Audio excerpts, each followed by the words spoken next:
ബഷീർ ഖാനോട് ചോദിച്ചിട്ടാണ് നിങ്ങൾ ഈ സഞ്ചിയൊക്കെ ആയിട്ട് വന്ന് കൊണ്ടുപോണേ. നിങ്ങൾക്ക് മൂപ്പര സ്വഭാവം അറിയാലോ. ഓൻ്റെ സ്വഭാവം അറിഞ്ഞിട്ട് തന്നെയാണ് ഇവിടെ തന്നെ വന്ന് പറിക്കണത്. ഓന് ചില്ലറ നിയമങ്ങളൊക്കെ ഉണ്ട്.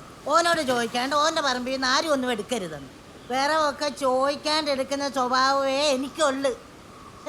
അതിപ്പോൾ ആരുടെ ആണെങ്കിലും ചിന്നമ്മ എടുക്കും. ഇതാ അപ്പം ഈ മാങ്ങ ചോദിക്കാണ്ടാണോ പറിക്കണത്? ഞാൻ കേക്കുവേ. ഓൻ കച്ചറാക്കുവാണെങ്കിൽ ഈ എന്നോട് പറയേ. അല്ലെങ്കിൽ തന്നെ ഈ പറമ്പ് ബഷീറിൻ്റെ ആണെന്ന് എന്താ ഇത്ര ഉറപ്പ്? ഈ ആ മൺപിറ്റ് കണ്ടോ? പണ്ടേതോ ക്ഷേത്രങ്ങളുടെയോ സർപ്പക്കാവിൻ്റെയോ ഒക്കെ പോക്കുവരവുള്ള മണ്ണായിരിക്കും. ഓനും ഓൻ്റെ വാപ്പാമാരും വാപ്പാൻ്റെ വാപ്പാമാരും ഒക്കെ വെട്ടിപ്പിടിച്ച മണ്ണാന്ന് ഞാൻ വാദിച്ച.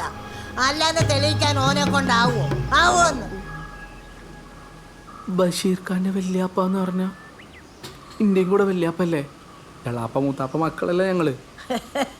തമാശ പറഞ്ഞതാ. ഇങ്ങനത്തെ കളിയൊന്നും ആരോടും പറയാൻ നിൽക്കല്ലേ. കളി കാര്യമാവാൻ വലിയ പണിയൊന്നുമില്ല. ആരോ വിളിക്കണം, ഞാൻ പോരാ. ഓ